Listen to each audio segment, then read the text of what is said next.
Good morning, everybody. Welcome to Inquisition Update. My name's Tom Fress. I'll be your host for the next hour. You're listening to FirstAmendmentRadio.com. Thanks for tuning in. And it's my desire now to continue in the book Code Word Barbelon, 666 Danger in the Vatican, The Sons of Loyola and Their Plans for World Domination by P.D. Stewart. This is book one of a two-book series. Most highly recommended books. The second of which is entitled Code Word Barbelon, Antichrist is a Woman, Alive and Well Again, both available at luxverbi.org, luxverbi.org. Call or write Lux Verbi today and get your copy of this book, and buy two copies, one for yourself and one for a friend or family member that is interested in discovering the Vatican Jesuit-led New World Order that is upon us. We're going to continue where we left off yesterday in the broadcast, talking about Catholic action, the Catholic sodalities, the Jesuit-controlled sodalities, the various lay apostolate organizations, all secret societies through which the Vatican achieves this New World Order. And if you're following along in your book, I'm on page 323, and we're at the last paragraph on the bottom of the page. But by way of refreshing, previously we named many, or some, I should say, I barely scratched the surface, if you want to know the truth. There just wouldn't be practical. It just wouldn't be practical to list all the sodalities in the book. But he named several. Here are some. This is from Charles Chinnicky. He named the Order of Hibernian, Apostles of Liberty, Knights of St. Peter, Knight of the Red Branch. All of these secret societies are military secret societies subservient to the Jesuit order. A veritable militia. And you can find this on page 283 of Charles Chinnicky's book, 50 Years in the Church of Rome. In addition to Chinnicky's list, the author includes Skull and Bones, Opus Dei, the Knights of Columbus, the Knights of Peter Claver, Ancient Egyptian Order of SCIOTS, the Independent Order of Foresters, Catholic Order of Foresters, Ancient Order of Foresters, Knights of the Red Cross, Knights of St. John, Knights of Malta, the St. Leopold Society, and the Catholic League. He says a legion so vast and pervasive even than the combined armed forces of the United States. That is significance in spades, even more than the combined armed forces of the United States. Now, he continues, speaking of his own church, Charles Chinnicky, a priest for 20-some-odd years in the Roman Catholic Church, he says, quote, "It is to San Francisco that you must go to have an idea of the number of secret and powerful organizations with which the Church of Rome, the Roman Catholic Church, prepares for, quote, the impending conflict through which she hopes to destroy the schools and every vestige of human rights and liberties in the United States," unquote. We quote verbatim from priests Sanborn and Heflin. Said priest Sanborn, quote, "It is clear that the Catholic Church condemns freedom of conscience, freedom of religion. Freedoms are held as sacrosanct in American culture. In an effort not to appear un-American, the Catholic clergy in the United States, for the most part, neglected these condemnations of religious and other freedoms, as well as of the Church. The only true Catholic stance in politics is to desire a constitution for one's country which recognizes the Roman Catholic Church as the one true church, unquote. Now that from a Roman Catholic priest admitting that the Roman Catholic Church condemns our liberties. Therefore, it condemns our Constitution and Bill of Rights and our form of government, which all are built to recognize our liberties. Liberties won for us by the Protestant Reformation. Our Constitution was a result of the Protestant Reformation and the lessons learned during the dark days when the papacy ruled the world, controlled the information that a man received, and that particularly of the Scriptures. And now we'll continue. It says, read next the private words of Father Heflin to Professor Milford. Heflin, quote, the Roman state and church wink at the claims of the United States government of heretics. For it is expedient for the purposes of Rome that this Protestant nation go on in their blind confidence of security while Catholics prepare for the great conflict. Now, isn't this the thesis that we came to after reading the book The Ark and the Dove by J. Moss Ives? That's precisely what we learned. That Roman Catholicism gingerly came to this country in the Ark and the Dove, two ancient ships, and the warning among those ships was, don't start a controversy with the Protestants. Leave them be.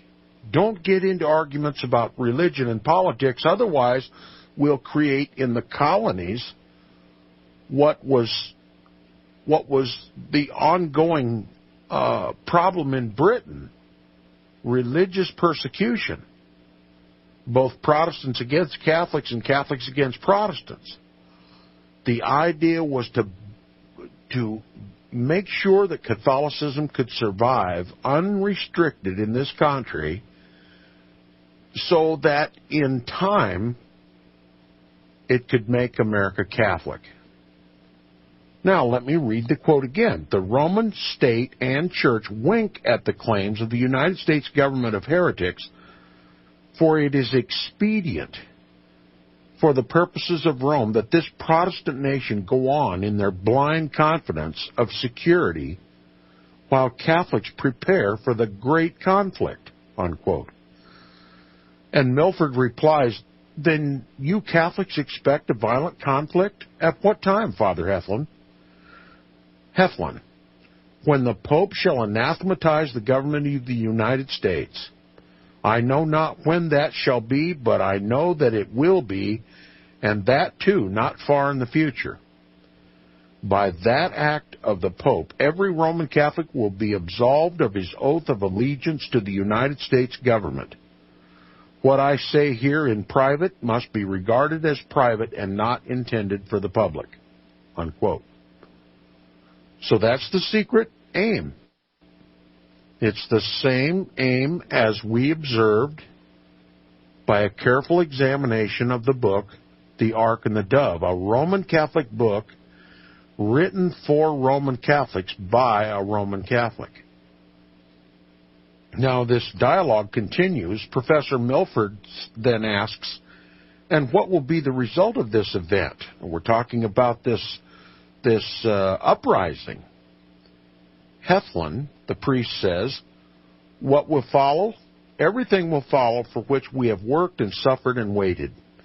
At that time, Catholics will rise up, and the Pope of Rome will plant his palace here, unquote. Now, that almost sounds scriptural to me. I can't give you the passage, the book, chapter, and verse, but it's a twist of the Scripture.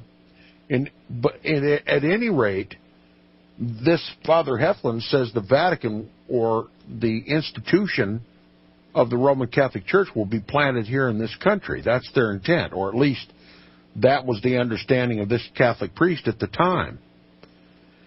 Now the author writes, "Reader, do you understand what you've just read? The time's not far away when the faithful Roman Catholics of the Republic of the United States will, at the order of the Pope, exert their influence and power to the fullest extent in favor of their church's cause. And this order will be obeyed as if it were a command from God himself. Today there are millions of intelligent Americans who, despite what they may say publicly, believe in and maintain as a most sacred article of faith that most monstrous innovation of the Jesuits, the infallibility of the Pope." Yes, it's because of this belief in the infallibility of the Pope that drives every Roman Catholic to obey the Pope as though he were God. And this is the power that's going to energize this uprising, this future uprising predicted for this country by the Roman Catholic Church itself. And who, instead of thinking for themselves, allow a mitred priest in Italy to tell them which politician to vote for, what to think, and when to be absolved from their oath of allegiance to the United States. Read here what the Catholic Church waxes bold once said of itself, quote, many non-Catholics fear us as a political organization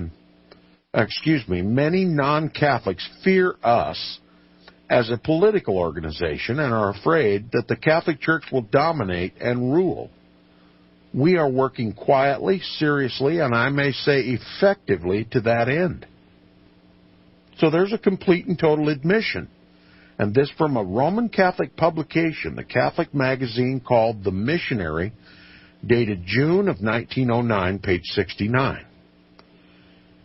As one writer so profoundly observed, quote, the Roman Catholic Church, with all its ramifications, forms one vast organization under the control and designed to serve the interests of the Papal See. Its millions of communicants in every country on the globe are instructed to hold themselves as bound in allegiance to the Pope. Whatever their nationality or their government, they are to regard the authority of the Church as above all other. Though they may take the oath pledging their loyalty to the state, yet back of this lies the vow of obedience to Rome, absolving them from every pledge inimical to her interests.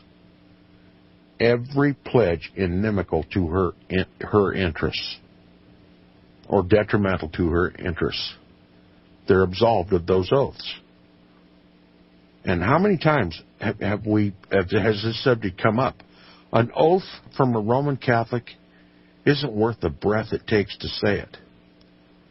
They are bound first and foremost to their Pope, and he absolves them of all their oaths if they're detrimental to the Church. And it says, and the Catholic world, this is another Roman Catholic publication, endorsed by the highest dignitaries of the Church, including the Pope, in an article of July of 1870 states, quote, the supreme duty of Catholics is to obey the Pope and seek in every way, and especially by means of the ballot, we're talking about politics here, to render the Catholic policy effective in this country, unquote. That from the Catholic World, Volume 11, number 64, dated 1870. Quote, all Catholics must make themselves felt as active elements in the daily political life in the countries where they live. All Catholics should exert their power to cause the Constitution of the states to be modeled on the principles of the true Church. That's a quote from Pope Leo XIII in his encyclical letter of 1890. That's why you see all the political activism in the Roman Catholic Church. That's why you see so many of the most powerful political offices in this country occupied by Roman Catholics. And they're not in those offices to uphold the Protestant liberties of Protestants. No, they are in those offices to do the will of the Pope. And the will of the Pope is to make America Catholic and to destroy our Protestant liberties and to make this country an enclave of the Jesuit order, just as every other country in the world. It's a world government that the papacy seeks. As the vicar of Christ, the replacement of the Son of God on earth, he demands to rule this world, every man, woman, and child in it. And it is the Catholic laity in this country that are to engage themselves in whatever occupation they are in to bring the papacy to power in this country. And that's what they're doing. And they seek that ascension through politics. That's why Roman Catholicism is so politically active. That's why their priests tell them who to vote for and who not to vote for. That's why every Catholic looks to see who the Knights of Columbus are endorsing. That's who they are supposed to vote for, whoever the Knights of Columbus endorse. And it's the destruction of our country, as we've known it, where religious liberty ruled supreme. That will no longer be the case in this country, and that's what we're seeing taking place. The Patriot Act, for heaven's sakes, if you understand what the Patriot Act is about, you have to know that this is the Catholic action. This is the Eustacia effectively taking over our government and destroying our Constitution. All right, and it says, to this end, to what end was explained by Pope Pius IX in his syllabus of 1864, quote, the Church has the right to require that the Catholic religion shall be the religion of the state to the exclusion of all others, unquote.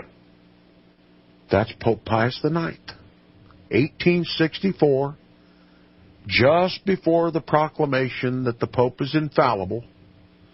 After, nearly 1,500 years, all of a sudden the papacy is infallible.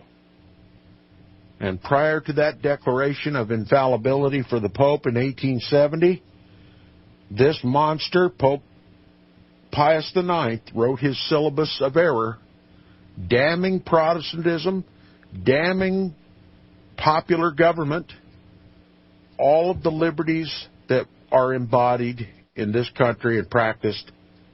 He damned every one. Every one of them.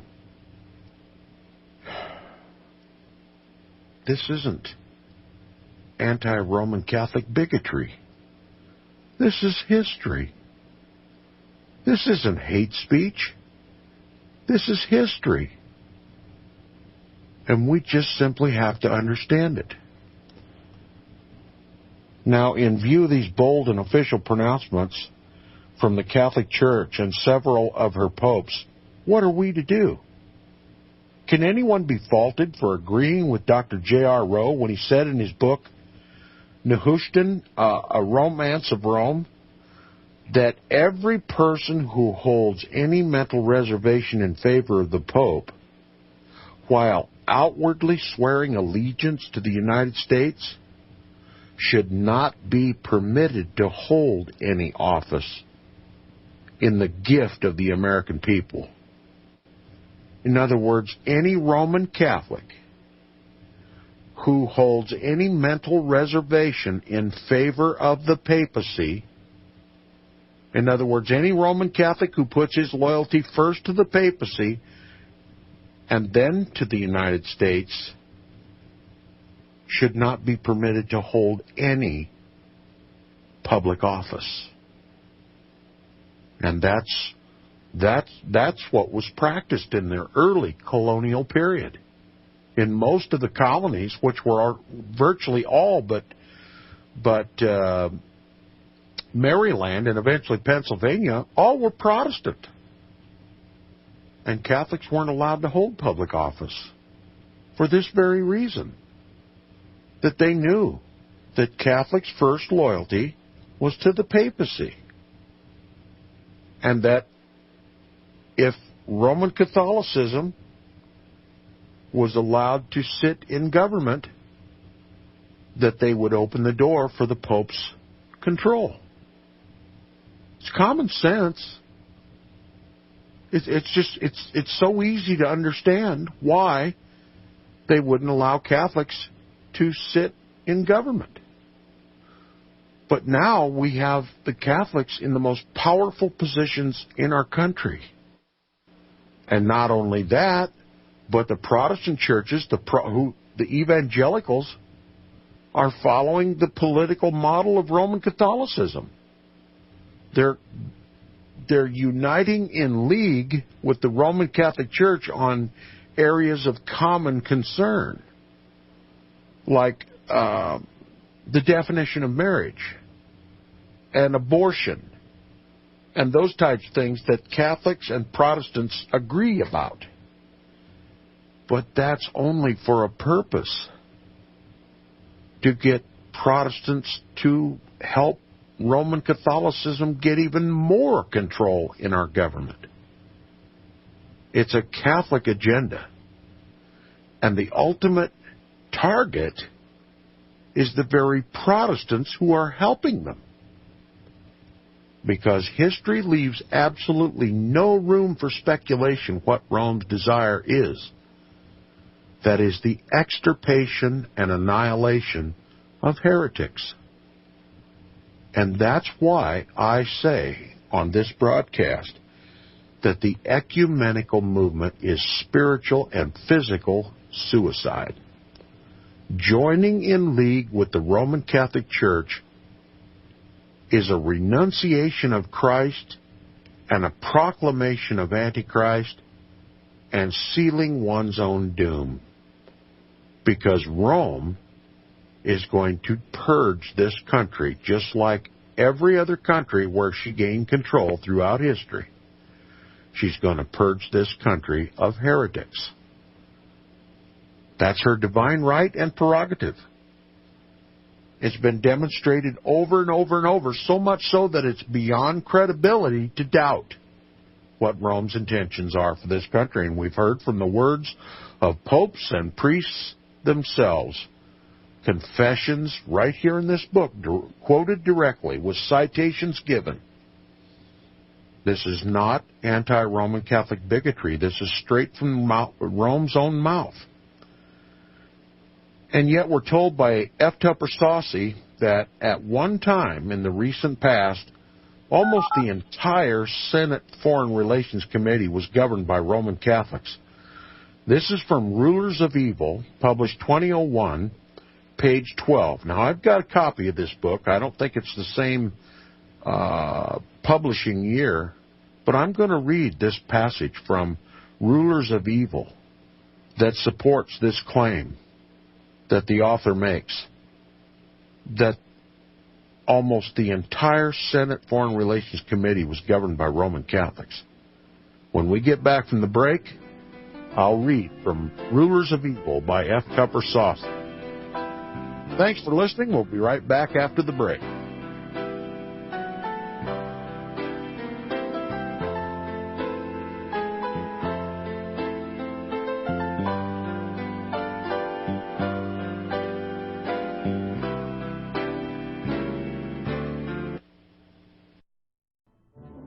The book of Revelation says, "The spirit of prophecy is the testimony of Jesus Christ." This is at the very heart of FirstAmendmentRadio.com. In that spirit, we have created the Prophecy Reality News app for all of your mobile devices, streaming First Amendment Radio 24 hours a day, 7 days a week. Available for your Apple, Android device, and smartphone, absolutely free. Get the Prophecy Reality News app installed today so you can listen to First Amendment Radio wherever you are. The Prophecy Reality News app. Get it now. I know you all want answers, and believe me, so do I, and I'll do my best to get them. Have you seen the Left Behind movies? Have you read the Left Behind fictional book series?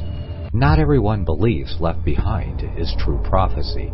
Some may even regard as conspiratorial the mainstream re-release of the Left Behind movie with actor Nicolas Cage portraying the main character as an attempt to further reinforce in the minds of all this perception of false prophecy, in order to condition the masses for the play about to begin. Because they see the world stage shaping to fulfill what they have been led to believe is sound biblical interpretation, a left behind rapture scenario, this false view of prophecy is reinforced in the mind, not only of its adherents, but also includes those who have been merely exposed to the specific media. Is it possible that false prophecy can be fulfilled? The rapture theories have always been in dispute. Pre-trib, mid-trib, and post-trib disputes have risen up in exclusively evangelical circles of recent history, so that when true believers don't suddenly disappear, this element will easily go by the wayside when all see a new Jewish temple begin to be built. Will this be part of the great delusion that will come upon the whole earth? It seems that this great prophetic delusion has already overcome practically the entire American evangelical and Christian world. Get the book, The Rapture Will Be Canceled.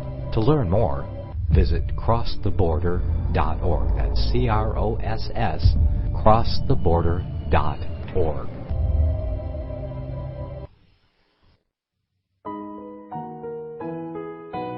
The program you are listening to is 100% sponsored by you, the listener, on this First Amendment Rights Media channel. You will notice that there are few commercials on this radio network. There's a good reason for that. Corporate advertising dollars come with strings that limit program content. So without your help, these programs cannot continue on satellite, internet, or our several affiliates. If you benefit by the educational law programs, we ask you to give. If you are admonished or nurtured by the Bible and ministry programs, we ask you to give. If some voice a cause that you are passionate about, we ask you to give. If you believe in any of these, we ask you to support them as you would a missionary on a continual basis, as if giving a tithe for missionary radio. These programs are not commercially viable and must be supported by those faithful to the cause of truth. Look for the button to sponsor your favorite programs at our listen and schedule pages on the Internet. We will also give you unlimited archive access to all of our programs. We're asking you to give much less than a tithe, so that you may also send support directly to a particular program host, cause, and anywhere else the Spirit may lead you. Do all to the glory of our God and Creator, for His holy nation, the only kingdom that will last forever. Thank you for listening.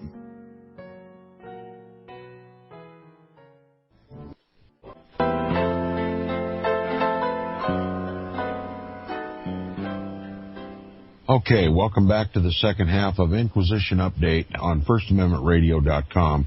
If you enjoy Inquisition Update, please support Inquisition Update by supporting FirstAmendmentRadio.com.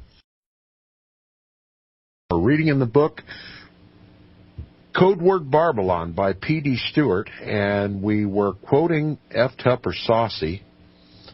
Important that we understand this.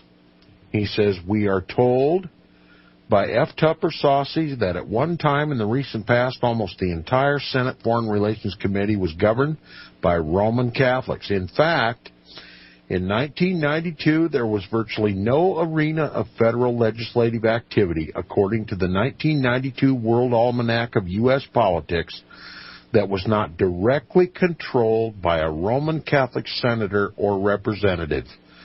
Virtually every aspect of secular life in America came under the leadership of one of these Roman Catholic laypersons. Now, I'm going to slide right over here to F. Tupper Saucy's book. This is Chapter 1. F. Tupper Saucy gets right with the program right off the bat in this book. And by the way, this book's out of print, so if you can get a copy of it, I highly recommend that you do. Be a frugal shopper because this book can be expensive if you're not careful. Now, Chapter 1, page 1 of Rulers of Evil by F. Tupper Saucy. The subtitle is Useful Knowledge About Governing Bodies. And it says, when a Pulitzer Prize-winning reporter announced in his 1992 Time magazine cover story that a conspiracy binding President Ronald Reagan and Pope John Paul II in a secret holy alliance had brought about the demise of communism, at least one reader saw through the hype. Professor Carol A. Brown of the University of Massachusetts fired off a letter to Time magazine editors saying, quote, last week I taught my students about the preparation of about the separation of church and state. This week I learned that the Pope is running U.S. foreign policy. No wonder our young people are cynical about American ideals. Unquote. What Brown had learned from Carl Bernstein, I had discovered for myself over several years of private investigation. The papacy really does run United States foreign policy, and always has. Yes, Bernstein noted that the leading American players behind the Reagan-Vatican conspiracy to a man were devout Roman Catholics, namely William Casey, director of the CIA, Richard Allen, National Security Advisor, Judge William Clark, National Security Advisor, Alexander Haig, Secretary of State, Vernon Walters, Ambassador at Large, William Wilson, Ambassador to the Vatican State. And it says, but the reporter neglected to mention that the entire Senate Foreign Relations Committee was governed by Roman Catholics as well. Specifically, Senators Joe Biden, now remember he's vice president today, devout Roman Catholic. He has 2 honorary degrees from Jesuit universities. He's Barack Obama's alter ego. He's the one that runs Washington. You can bet on it. At that time, he was subcommittee on European affairs. Paul Sarbanes, International Economic Policy, Trade, Oceans, and Environment. Daniel Patrick Moynihan, Near Eastern and Southern Asian Affairs. John Skull and Bones Kerry, Terrorist, Narcotics, and International Communications. And Christopher Dodd, Western Hemisphere and Peace Corps Affairs. All devout Roman Catholics. Now, Bernstein would have been wandering off point to list the Roman Catholic leaders of American domestic policy, such as Senate Majority Leader George Mitchell and Speaker of the House Tom Foley. In fact, when the Holy Alliance story hit the stands, there was virtually no arena of federal legislative activity, according to the 1992 World Almanac of U.S. Politics, that was not directly controlled by a Roman Catholic senator or representative. The committees and subcommittees of the United States Senate and House of Representatives governing commerce, communications and telecommunications, energy, medicine, health, education and welfare, human services, consumer protection, finance and financial institutions, that's our banking, transportation, labor and unemployment, hazardous materials, taxation, bank regulation, currency and monetary policy, oversight of the Federal Reserve System, commodity prices, rent services, small business administration, urban affairs, European affairs, Near East and Southern Asian affairs, terrorism, narcotics, international communications, international economics and trade, oceans, environmental policy, insurance, housing, community development, federal loan guarantees, economic stabilization measures, including wage and price controls, gold and precious metal transactions, agriculture, animal and forestry industries, rural issues, nutrition, price supports, food for peace, agricultural exports, soil conservation, irrigation, stream channelization, flood control, minority enterprise, environment and pollution, appropriations, defense, foreign operations, vaccines, drug labeling and packaging, drug and alcohol abuse, inspection and certification of fish and processed foods, use of vitamins and saccharin, national health insurance proposals, national health insurance proposals for those who didn't get it, human services, legal services, family relations, the arts and humanities, the handicapped, the aging. In other words, virtually every aspect of secular life in America came under the direct chairmanship of one of these Roman Catholic laypersons. Frank Annunzio, Joseph Biden, Silvio Conti, Kika de la Garza, John Dingell, Christopher Dodd, Vic Fazio, James Florio, Henry Gonzalez, Thomas Harkin, precious Iowa Senator Tom Harkin, Roman Catholic, served the papacy with his life, Edward Kennedy, John Kerry, John LaFalce, Patrick Leahy, Charles Lucan, Edward Madigan, Edward Markey, Joseph McDade, Barbara Mikulski, George Miller, Daniel Moynihan, John Murtha, Mary Rose Oker, David Obey, Claiborne Pell, Charles Rangel, Dan Rostenkowski, Edward Roybal. Vatican Council II's Constitution on the Church in 1964 instructs politicians to use their secular offices, their political offices, to advance the cause of Roman Catholicism. Catholic laypersons, whoever they are called upon to expend all their energy for the growth of the Roman Catholic Church and its continuous sanctification, and to make the Church, the Roman Catholic Church, present and operative in those places and circumstances where only through them can it become the salt of the earth. Now, if that's not New World Order speak, I don't know what it could be. They are to make the Roman Catholic Church present and operative in those places and circumstances where only through them can the Church become the salt of the whole earth. Vatican II further instructs all Catholics by their competence in secular disciplines and by their activity to vigorously contribute their efforts so that the goods of this world,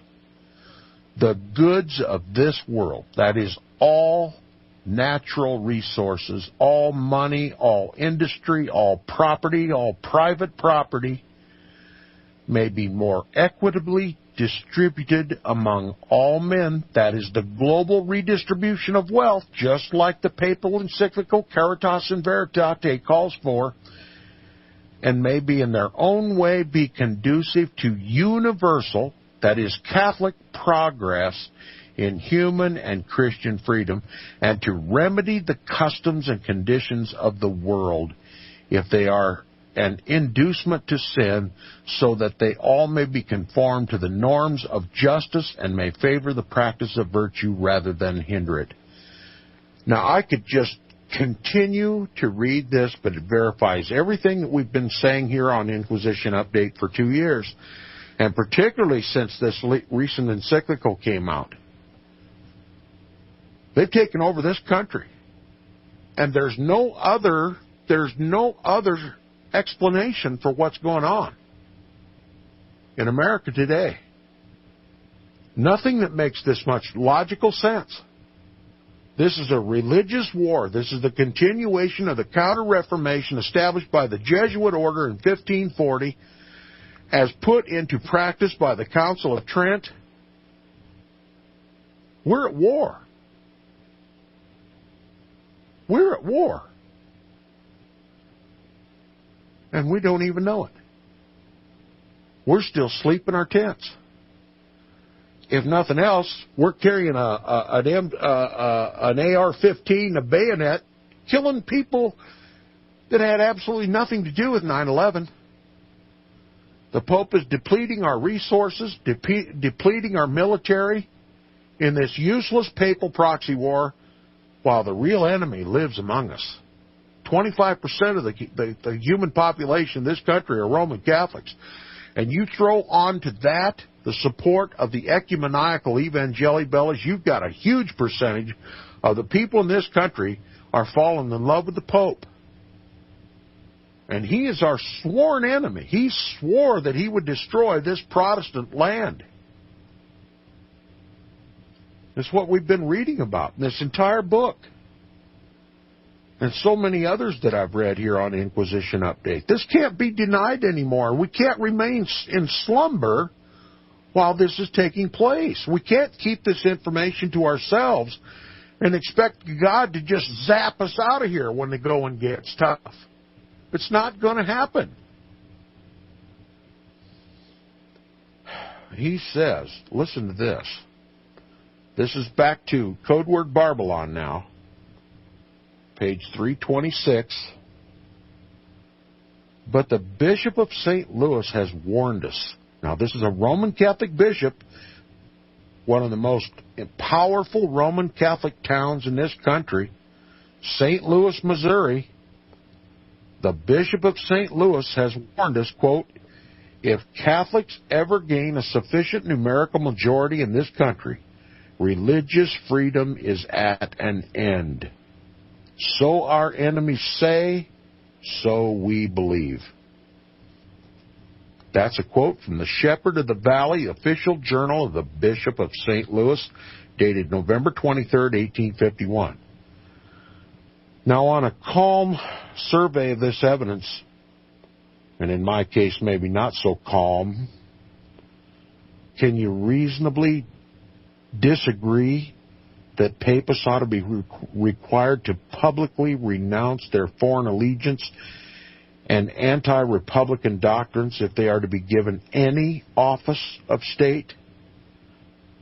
Yes, they must publicly renounce any loyalty to the papacy. And they must swear allegiance to our republic, our form of government, a constitutional republic, and uphold the liberties that every Roman Catholic loves in this country. Freedom of speech, freedom of conscience, all our freedoms. They've lived under them for 250 years.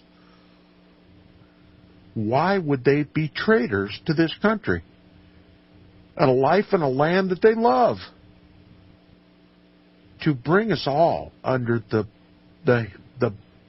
jackbooted heel of the Pope. You know, it's Catholics in this country that are suffering as much as Protestants. All of our jobs are going overseas. Our banks have been destroyed. Our government is run away, out of control. They don't answer to the people. I mean, I listen to Roman Catholics on amateur radio every night up and down. They're no different than the Protestants. They don't like what's going on in this country.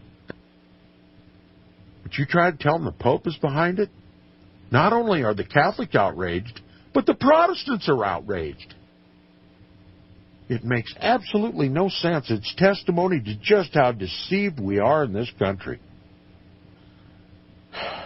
The author, F. Tupper Saucy, says, former Catholic priest Chinnicky revealed that the Pope has a, quote, number of secret and powerful organizations, these are the sodalities that we've been talking about in this chapter, with which the Church of Rome prepares for the impending conflict through which she hopes to destroy every vestige of human rights and liberties in the United States, unquote.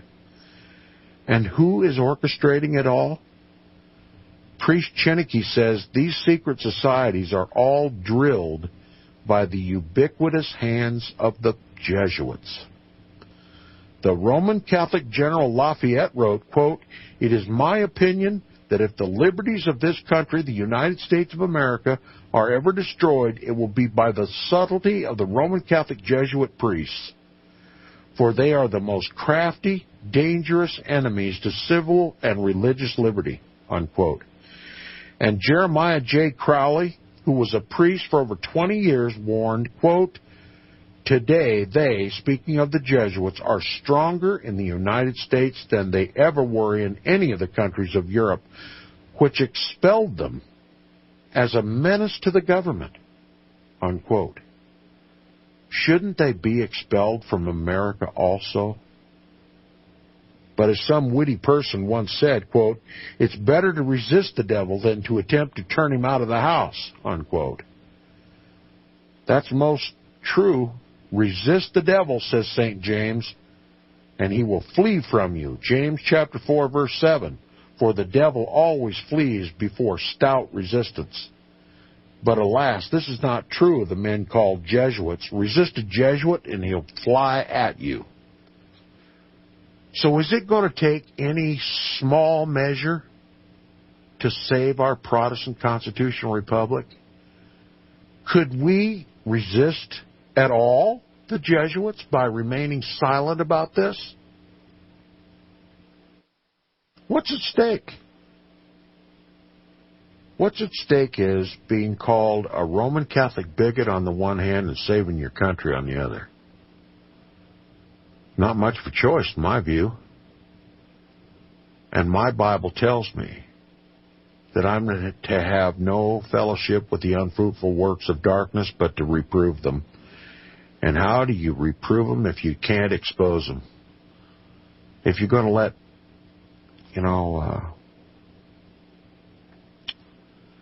civility and political correctness govern your every word, like we're so thoroughly taught to do, then you just simply have gagged yourself. You can't talk about this. And it's incredible that this isn't talked about, even by those who know about it. There's just not enough talk about it.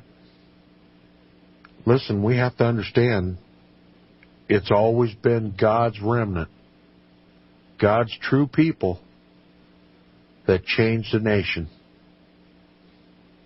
And if there's any hope for this nation, it's got to be God's remnant people that speak up. Chapter 32 of the book, Does It Still Exist? Skeletons from 1776. This chapter is about the Illuminati. We're going to revisit the Illuminati again. And it begins with a quote from Robert Spencer in The Cult of the All-Seeing Eye, published 1964, page 48. Quote, "What is one to do when in order to rule men it is necessary to deceive them?" The author, P.D. Stewart, writes, "There are men who, as investigation will show, are members of the Catholic or the Universal Illuminati, though they will never declare themselves to belong to it. On the other hand, there are those who confidently declare that the Illuminati no longer exists, even though they admit to know very little about it." That's usually my experiences, I'll tell you, on amateur radio. People deny this Vatican Jesuit-led New World Order, deny it in the most vehement terms, and they know absolutely nothing about it. And how influential they are. All they have to do is deny it. And everybody latches onto that instead of looking into it. It says, "The latter group show themselves to be unwise, for if they know little about the history or workings of the Illuminati, how can they pretend to know that it no longer exists? How could they speak so confidently of a secret society which, on its own admission, has adopted different fronts? These questions render their own answers. There are yet others who say that it is highly unlikely that the 18th century Bavarian Illuminati still exists in any tangible form. They, however, forget that the Illuminati's express strategy was always to morph and coalesce within the more traditional Freemasonry." Said Weishaupt, quote, "Our secret organization works in a way that nothing can withstand. In March of 1778, Weishaupt wrote to Cato, quote, "By this plan we shall direct all mankind. I have considered everything, and so prepared it, that if the order should this day go to ruin, I shall in 1 year reestablish it more brilliant than ever, though all should be betrayed and printed." So he's talking about it. If the Illuminati is completely outed, in 1 year I'll reconstruct it more brilliantly, more clandestinely than it ever was before. Adam Weishaupt, a Jesuit priest. It says on September 25th of 2002, before he was forced to admit to being a member of Skull and Bones, President George W. Bush was asked about his involvement with that secret order. Feigning ignorance, Bush replied, "Does it still exist? The thing is so secret that I'm not even sure it still exists." Bush was later forced to give an admission, a one-line sentence in his autobiography, quote, "In my senior year at Yale, I joined Skull and Bones, a secret society. So secret, I can't say anything more," unquote. This forced admission after his initial denial speaks volumes as to his integrity. We shall return to this in the next chapter of the book. As Bush initially denied whether the Order of Skull and Bones still exists, so too the question for us today is, does the Illuminati still exist? The Illuminati has had a very complicated and secretive history. In the London Monthly Magazine, January 1798, there appeared a letter from one Bochiger, provost of the College of Weimar, Germany, in reply to the book by Professor John T. Robeson, charging that writer with making false statements about the Illuminati and declaring that since 1790, quote, "every concern of the Illuminati has ceased," unquote. In an article posted in 2006 on a Canadian website stating that the Bavarian Illuminati was, quote, "nothing more than a curious historical footnote," unquote, and that, quote, "there is no evidence that any Illuminati survived its founders," unquote. However, historians Herzog and Schaff say that, quote, "by identifying itself with Freemasonry, the order was largely increased, freed from financial difficulties, and protected from persecution," unquote. John Adams, the second president of the United States of America, wrote letters to Colonel William L. Stone, a top Freemason, in which he exposed how Thomas Jefferson, the third president of the United States, was using Masonic lodges for subversive Illuministic purposes. In his letters, we find very important information on the plans of the Illuminati for America, plans now in full operation in the said United States. We'll talk more about it tomorrow. We'll talk about it more on the program tomorrow. Thanks for listening. You've been listening to Inquisition Update on FirstAmendmentRadio.com.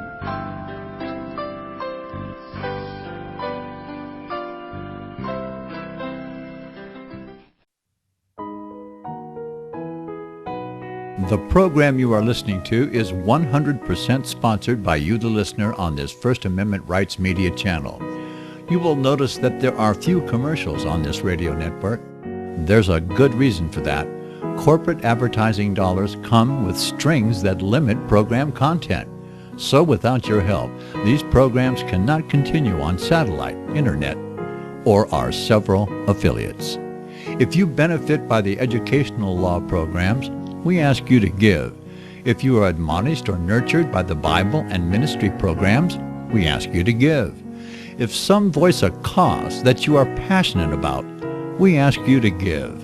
If you believe in any of these, we ask you to support them as you would a missionary on a continual basis, as if giving a tithe for missionary radio. These programs are not commercially viable and must be supported by those faithful to the cause of truth. Look for the button to sponsor your favorite programs at our listen and schedule pages on the internet. We will also give you unlimited archive access to all of our programs. We're asking you to give much less than a tithe so that you may also send support directly to a particular program host, cause, and anywhere else the Spirit may lead you. Do all to the glory of our God and Creator, for His holy nation, the only kingdom that will last forever. Thank you for listening.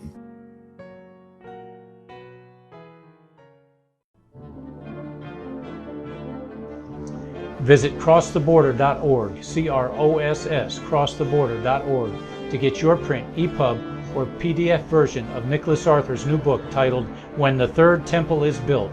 That's crosstheborder.org. When it comes to prophecy today, much of the evangelical Christian world has their eyes on Israel, waiting and watching to see when the third temple will begin to be built. The plans are drawn, the Jewish people are eager. Most evangelical Christians today believe that the rapture will happen before the third temple is built. Hi, I'm Michael Eugene. I was taught that Daniel's 70th week was in the future. Is that really what the Bible teaches? Have we searched the scriptures and found this to be true? Why is it so important for a re-established Israel to build a third temple in Jerusalem? Is it necessary to build a temple on the same location already occupied by the Dome of the Rock? Is it necessary for sacrifices to take place in the temple on Temple Mount? Is there really a rapture followed by 7 years of tribulation? What is the New Testament temple? Can we identify history and prophecy? Who is the first beast in Revelation chapter 13? Who are the 7 kings in Revelation 17? I have asked all these questions, and I have found Nicholas Arthur's new book, When the Third Temple is Built, answers all these questions and more using Scripture to interpret Scripture.